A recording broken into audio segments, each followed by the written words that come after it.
Struggling single girly right now and you're wondering where all the good men are, because trust me, I wondered this. Boyfriend applications are open, husband applications are still open. You're tired of being single and every day you wake up and you're like, when will I find my man? So I've decided that I'm very much ready for... Modern women suddenly being ready for marriage isn't a green flag, it's a red one. After years of the independent boss babes lifestyle, the pressure is finally getting to them. I was in a marriage with a woman for 11 years. I was the man. Down to it. No, I did not get appreciated. I'm the problem. I just realized that I'm emotionally unavailable, so I attract emotionally unavailable men. That's it. I asked ChatGPT where to find my future husband in New York City. I should have been more clear about these DMs. I'm taking husband applications. So can we normalize you letting me borrow your husband and not in that way, you freaking weirdos? What possible reason would a strong, independent woman have for needing to borrow somebody else's husband? Like in the way where you both come over and he helps, hang my TV and lift all the heavy things and we drink wine at the same time. I have an even better idea. How about someone figures out how to do all of those difficult things themselves? Because someone else's husband and men in general are not your free workhorses just to be used for your convenience when you want them around. And I'll make you both dinner and he can have a beer at the same time too. Like it's a win-win-win-win.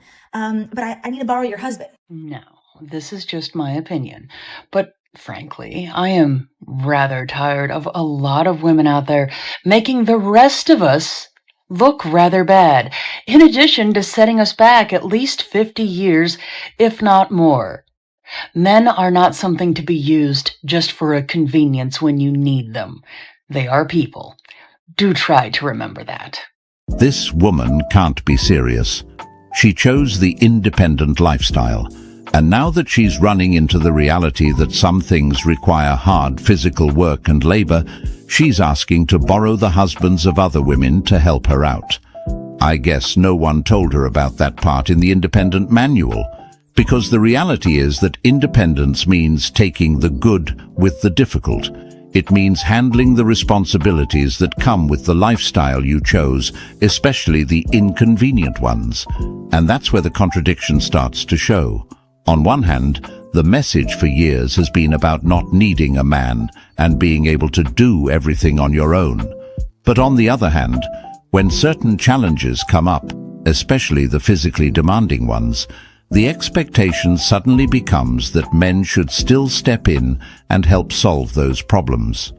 I don't even want to put this out there, but I'm literally never going to find anyone. I wanted a customized desk, so I'm building myself a customized desk. Until I find a man that's going to build me a customized desk and treat me just as good as I treat myself, I'm not going to want it. I spoil myself and I'm going to want to get spoiled by my man. Where are you? I'm looking for you. I'm praying for you every single dang day. Also, just think about the fact if I treat myself this good, imagine how good I'm going to treat you. Hello.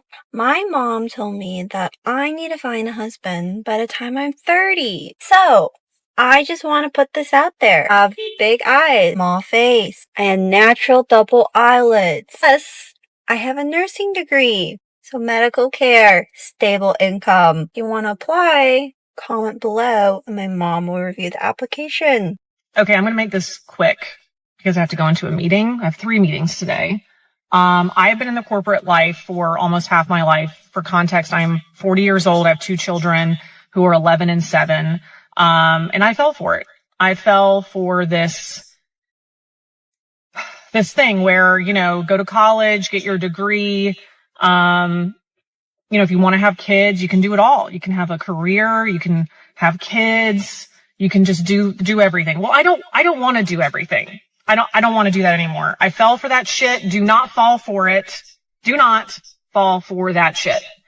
I want to take my kids to school. I want to pick them up from school. I want to be there when they get home. I want to chaperone for them, volunteer at school.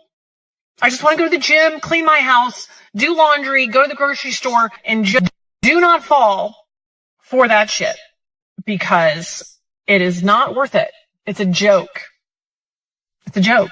Don't do it. Be home, find a way to be home, be with your family, be with your kids. It's not worth it. None of this is worth it. This woman is almost in tears because she fell for the independent woman lifestyle, and now that it's becoming overwhelming, she's tired and wished she hadn't gone down that road. The thing about the strong, independent woman lifestyle is that it doesn't warn women about these moments and breakdowns. It doesn't show the nights where you're sitting alone and everything is on you. All the bills, all the pressure, all the decisions, all the stress, it's all on your shoulders, and there's no one there to help you carry it. Social media only shows the good part. Now all she's wishing for is to be a stay-at-home mother, that traditional lifestyle. But really it's kind of too late. She's also warning other women not to walk down her path. And that's the part that really hits, because you can hear it in her voice. This isn't coming from a place of arrogance anymore. This is coming from a place of exhaustion and realization. People always say you'll meet your significant other in high school, and if not high school, college. Well, I'm done with college. I'm 28. I don't go to bars. I don't really go out. I don't drink. Where am I going to meet them at? Trader Joe's? Aldi? Where are they? Because, I don't know where to go. It's hilarious to me that I thought that I was going to find my husband this year. We've got 15 days, give or take. I mean, I just need to admit to myself, 2025, I'm going to get, I'm like, you're never going to find a husband. And then I know I will accomplish my goals, my personal goals. I'm not even going to set myself up for fucking failure in 2025. I hate dating as a woman in tech because if I try to date a guy in tech, they're typically really ugly and they have a whole bunch of nerdy interests that I can't relate to. There's some types of guys who work in tech who are attractive and we might have the same interests, but they think they are too smart and they are really full of themselves, and I don't like dating that type of guy either. If I try to date someone who doesn't work in tech, but they aren't a high earner, they end up feeling too insecure and they aren't able to afford the type of things that I can, like fine dining and traveling. So dating as a woman in tech is not for the weak. If you are a woman in tech, let me know if you have had some good or bad dating experiences. I mean, this is the delusion I'm talking about here. We have an average-looking woman who thinks she's too good for the average man. And I don't know what kind of confidence this is, but I need some of it. But seriously, this is insane. What's crazy to me is that social media has really changed how people see themselves. You have people who are completely average. Average lifestyle, average income, average looks. But because they get attention online, they start to believe they are above the very people who are actually on their level. And that's where the disconnect starts. You can't reject someone for being average when you're average too. That's like someone working a regular 9 to 5 saying they refuse to date someone who works a regular 9 to 5 because they deserve a millionaire. That's not confidence, that's a fantasy. And what's going to happen is a lot of these people are going to wake up later. Because time doesn't care about your delusion. Why is it that men nowadays, when it comes to dating, they don't believe in pursuing a woman, aka chasing a woman? You want me to chase and pursue you so I can spend my money on a date. It don't make sense, ladies. As men, we already got enough on our plate. We have to lead, protect, provide, chase, pursue. Like, damn, why we can't chase each other? Why do I have to chase and pursue you to spend my money on you? It don't make sense. Would you tell your son to do this? I'm the problem. I just realized that I'm emotionally unavailable, so I attract emotionally unavailable men. That's it. I admit it. I want a husband because it sounds nice, but am I ready for one? No. Okay, fine. What do men not understand about a booty call? What do they not understand about if I'm like, hey, I'm in a good mood, like, come over tonight? What do they think? Because sometimes they're like, oh, like, I'm gonna be in town, like, next week. We can hang out next week. I'm not gonna want to see you next week. I want to see you right now because I'm in a good mood. And you not wanting to make the trek down here to see me makes you like icky to me. So now I like don't want to see you at all. What do they know? What, like, I feel like men used to yearn more and they used to like do more of a courting. It's like now you're like, I'm like, come over tonight. And you're like, oh, it's a long drive. I'm going to be like, I can come like maybe next Friday. You're uninvited. You're uninvited. I don't need that bad. Bye. It hurts, doesn't it? She's offering him the kitty, but he doesn't want it. And then she turns around and calls him icky, because he didn't want to travel to her for that booty call. But she's actually right about one thing. Men used to yearn a lot more.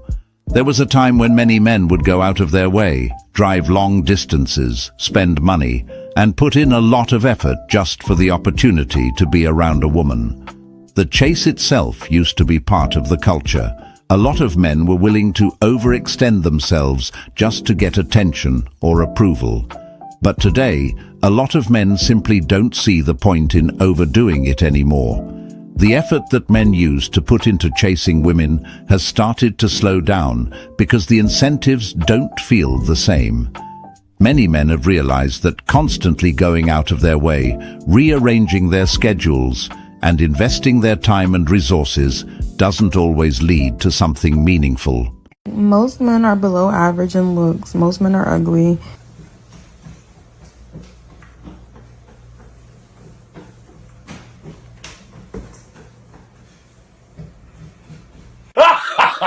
Does anyone have any unconventional ways about going about things?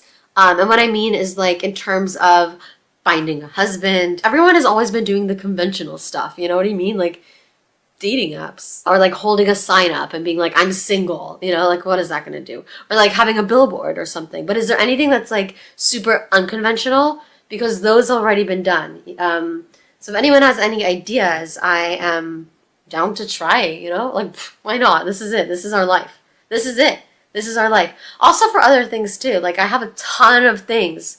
Then if anyone has any ideas, because the conventional ways are just like, nah. The reality is, getting married for many of these women over the years has become harder, not only because a majority of men don't see the value in it anymore, but also because today, with everything available to them, men can pretty much build a full life without needing to rely on marriage the way previous generations did. A lot of men have reached a point where they ask themselves a simple question: what exactly am I gaining from this arrangement that I don't already have? When that question doesn't have a clear answer, many of them simply choose to opt out. Another part of the issue is that for many men, marriage has started to look like a one-sided deal. While a lot of women want marriage and a majority of men don't, there's an imbalance in the dating pool. When one side is actively looking for commitment and the other side is either hesitant or completely uninterested, the numbers alone start to work against those who want that outcome the most. It's sad, but this is the state the dating scene is in today. So you guys just want to stay single, right? Because why else would you stop approaching women in public entirely? Because I feel like back in the day, like early 2000s, maybe the 90s, it was so common for men to walk up to women and, you know, start a little conversation. Nowadays, that does not seem to happen anymore. So tell me, why is it that you guys would rather just die alone? The reason guys aren't approaching you is because they're tired of your bull.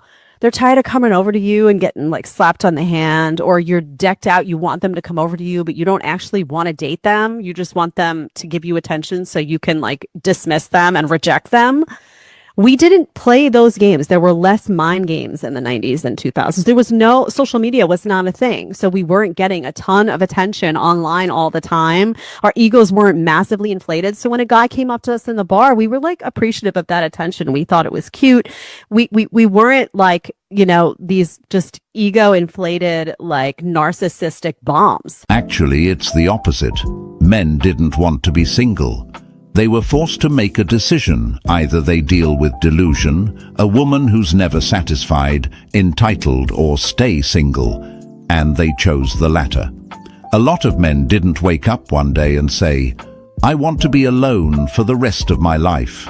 That's not what most men want. Most men want a peaceful life. Most men want a woman they can come home to, build with, have kids with, and just live a normal life. That's what most men actually want. Or should I say, wanted. But what a lot of men started noticing is that relationships started to feel like a job interview, where they were the only ones being evaluated. It became about how much money he makes, what he can provide, what he can do for her, how he can upgrade her life, how he can entertain her, how he can keep her from getting bored. And for a lot of guys, it started to feel like no matter what they did, it was never enough.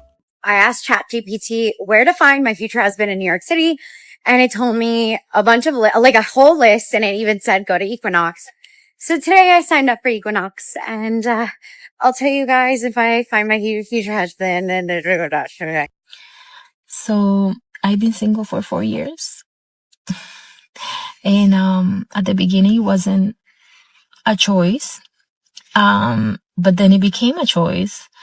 I decided to work on myself, work on my feelings, on how to be emotionally and mental stable. And I went to nursing school and became a nurse and did all these good things for myself, right? And now I am ready for my partner. But I do pray to the Lord. I pray to the Lord every day.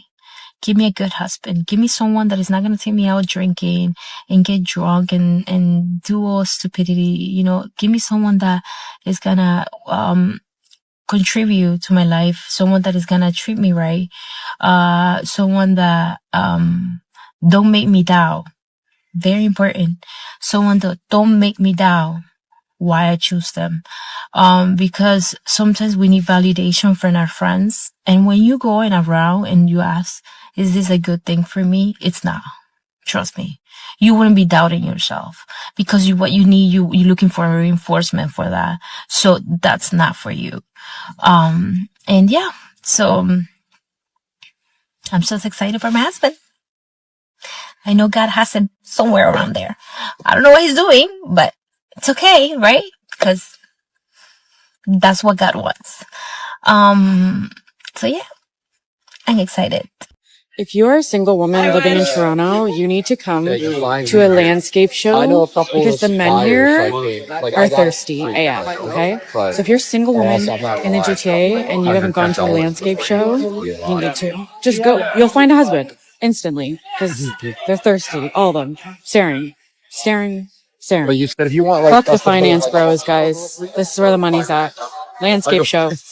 Well, we meet in the parking lot of a hardware store once again. Welcome to episode 2 of Finding My Husband in Home Depot. Although we're not at Home Depot today, we're in fact at Lowe's. I'm just a girl who is so tired of dating apps and wants to meet someone in person. For me, this series is all about just having and creating genuine in-person connection because I'm so over the dating apps. I just want to meet someone in real life this year. When I decided I wanted to do this series, the whole idea was I was going to go approach at least one person. I didn't do that last time because quite honestly, all of the men were out of my age range that I'm looking for. I'm just really hoping that there's someone that I can, like, I don't know, practice chatting with or approaching. Today is Saturday.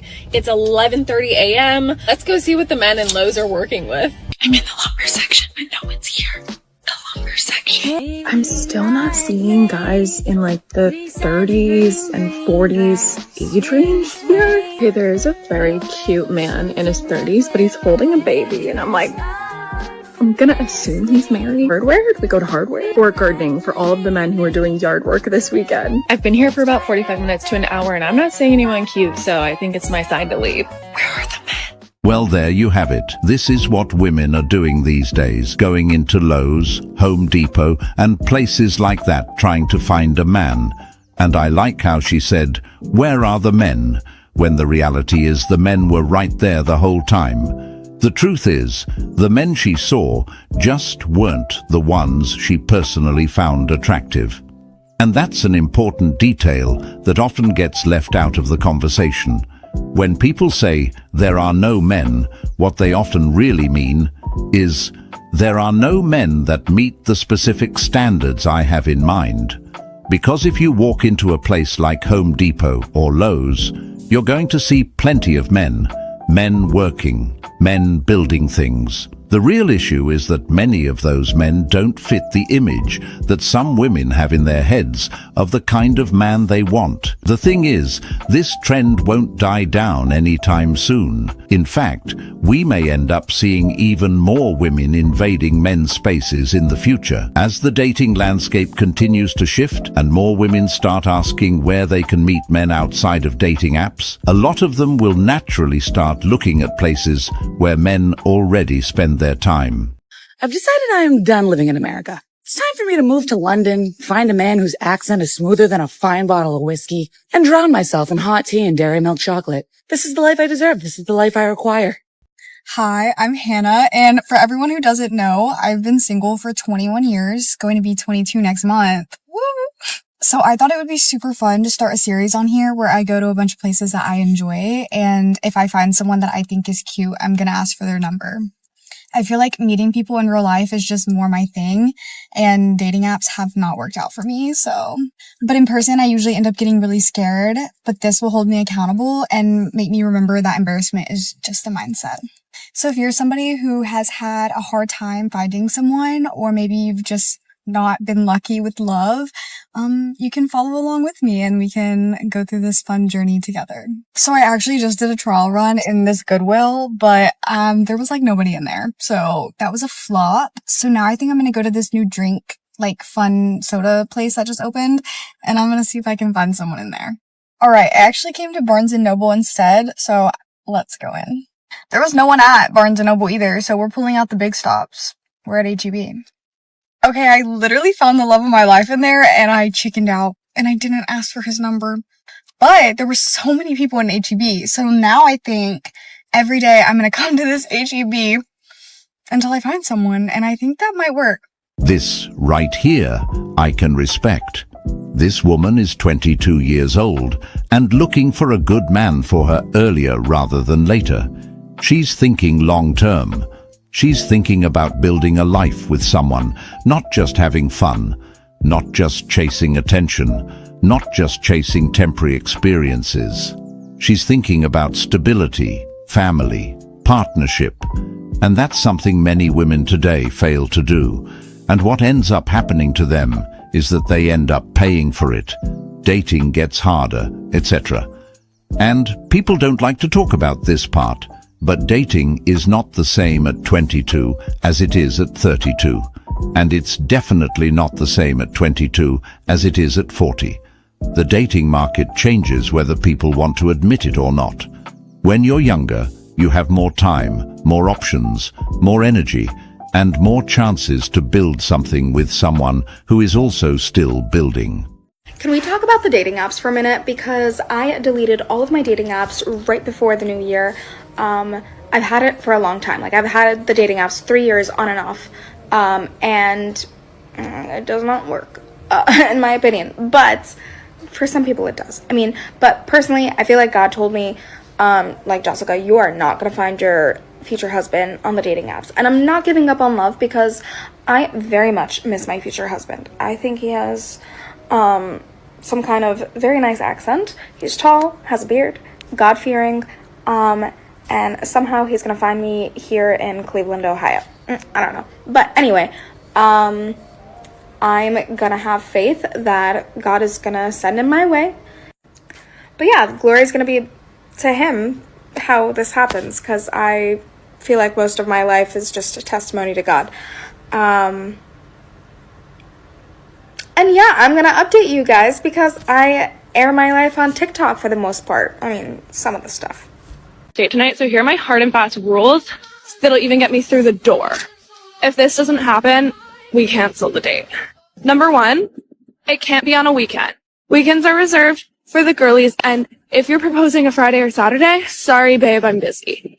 Like, I don't have time to go on a first date on a Friday or a Saturday and waste one of my precious weekend days, especially now that, like, I'm a working woman. Number 2, they must offer to pick me up. Never will I accept, because that's like a wee bit dangerous. But if you haven't offered to pick me up, I'm not going. I think that's just like basic chivalry. Number 3, if this doesn't happen, sometimes I still go, but it's a little alarm bell in my head. You need to make a reservation. It just shows that you're organized. It shows that you're actually looking forward to seeing me. It's not like a last minute thought. You've thought about where we're going and you have a reservation and you're sending me where we're going at what time. Number 4, and this one might be controversial, I need to have a check-in text. I'm excited to see you tonight by like 3 o'clock. If I don't have that, I'm not going. So, based on everything that she's demanding, she must be some valuable woman, right? We'll unpack that in her next clip, but to respond to number 1, okay, you're a working woman, just like the rest of society. Bravo. What do you want, like a medal or something? He works too. Also, why would you assume that Friday or Saturday would be a waste of time with your date if you're potentially looking for someone to have commitment with, unless you're already planning on only dating them once, get your food freebie and move on? Because that's what it sounds like more than looking for a commitment.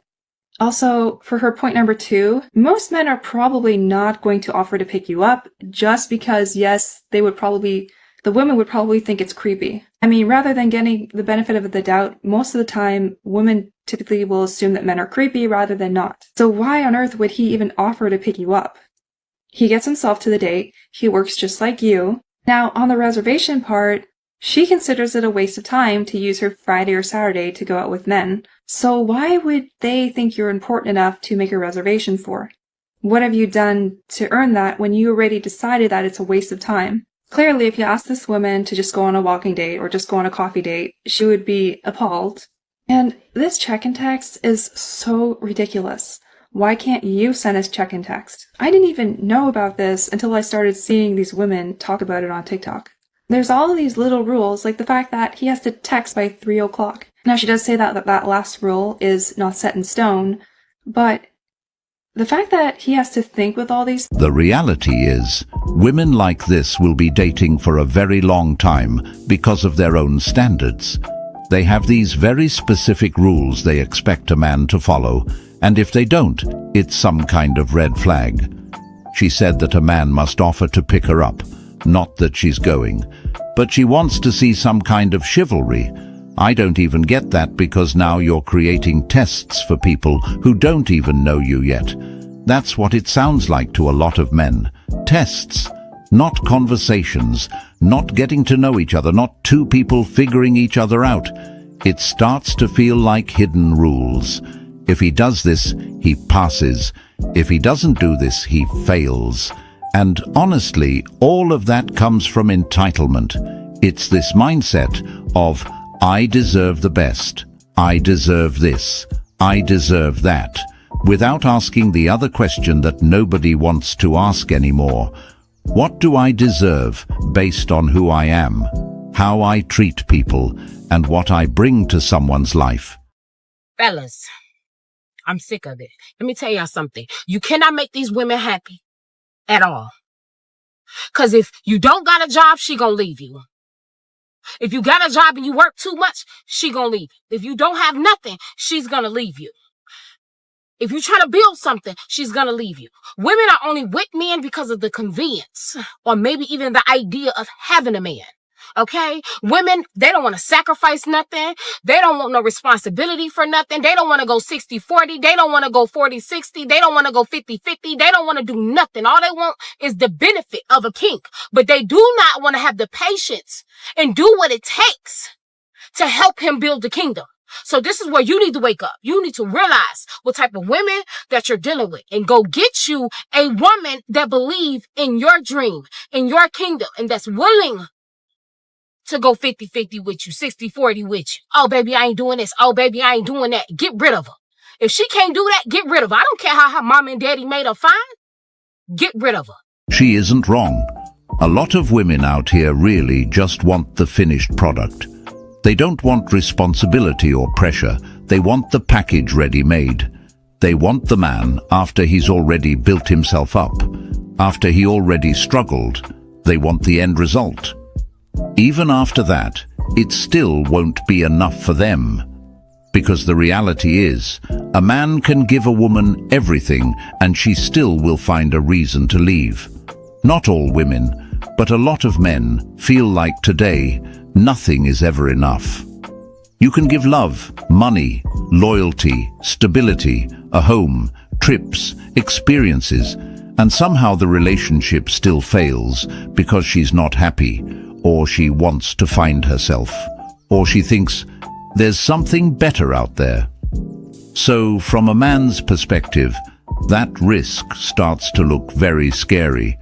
Imagine working for 10 to 15 years to build a life, a house, a career, savings, and then one decision from the wrong person can cut that life in half. If you are a single girl, I need you to listen up. I literally just discovered the best place to meet men. There is not one female in sight. It is all men. Not me turning golf into my new sport. You literally cannot beat these views. I feel like I've hit the jackpot. Sassy male apocalypse is really funny until we need to find husbands. Only 1 in 3 men under the age of 30 are in a relationship, whereas 2 in 3 women are in a relationship.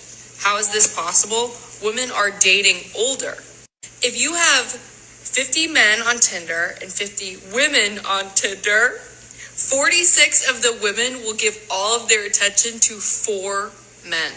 On Tinder, a man of average attractiveness has to swipe 200 times to get 1 swipe back for coffee. And if the coffee date happens, 4 out of 5 of those said coffees will ghost him. The men who are rejected at that rate indulge in more misogynistic content online and pornography. I begin to think about my brothers or my future sons. And the reality, the current situation is men are not doing well. And who wants economically and emotionally viable men the most? Women. What's crazy to me is that this difference between what young women experience and what young men experience in dating and in relationships today is that it's just skimmed over. It's like, oh, we both have it really bad. And yeah, men have it worse, a little worse. But guys, let's be real. Just based on these statistics alone, men have it way worse than women when it comes to dating. In general, I don't think that people, especially young women, do a good job at putting themselves in young men's shoes. Because what I've seen is that there is a total lack of empathy when it comes to this issue. For example, when the loneliness epidemic was first being talked about in young men, women bashed men. They blamed men for the issue. And then women wonder why they can't find a good husband. Well, it's because when they were younger, in their 20s, and they were going through this, they just decided to stay single and build their empire. The reality is, men have it a lot worse when it comes to dating. It's exactly like she said. Out of 50 women, 46 of them will likely entertain the same 4 men. And when you really sit and think about that, it completely reshapes the entire dating dynamic. What that means is the majority of men aren't even in the game. They're invisible. They're not right, and then women want to run around here acting like niggas ain't shit. They love saying men ain't shit, toxic masculinity, it's all man into it, ain't no man. Like, bro, y'all talking about a small percentage of men, and we talk about the man that y'all like. Most of men ain't even out here heartbreaking nobody. Most of y'all making men heartbreaks than men making y'all heartbreaks. Because at the end of the day, y'all get your heart broke by a small percentage of men that y'all know y'all ain't qualified to even date or marry or should be sleeping with. Y'all 4 or 5 trying to sleep with dudes that's 9 and 10s and 8s. You know what I'm saying? Like, all these women want to run around here sleeping with Drake and have one night stands with famous people, but then when I want to get a man that's average, that look like they looks competitive, a chance. They want to just like bypass them and act like, oh, you a fucking peasant, when really y'all the peasants. Let's just keep it real, man. Y'all females out here, man, treating men like shit, but really y'all getting treated like shit by the men that y'all like that don't like y'all. That's the whole. That's why women treat men like they ain't shit nowadays, because they getting treated like they ain't shit to the man that they like that don't like them. Without further ado, man, it's the Modern Man Experience. Y'all let me know what y'all think down in the comment section, man. Stay single, never get married. Don't take modern women serious, bro. treat them like 304s, exactly what they is, because they want to be outside in the streets, giving it up to Chaz Tyrone's. So though, I don't care if you was a gamer, a 9-to-5er, a blue collar worker, man, don't take them serious. Let them choose the bear. Till next time, we out.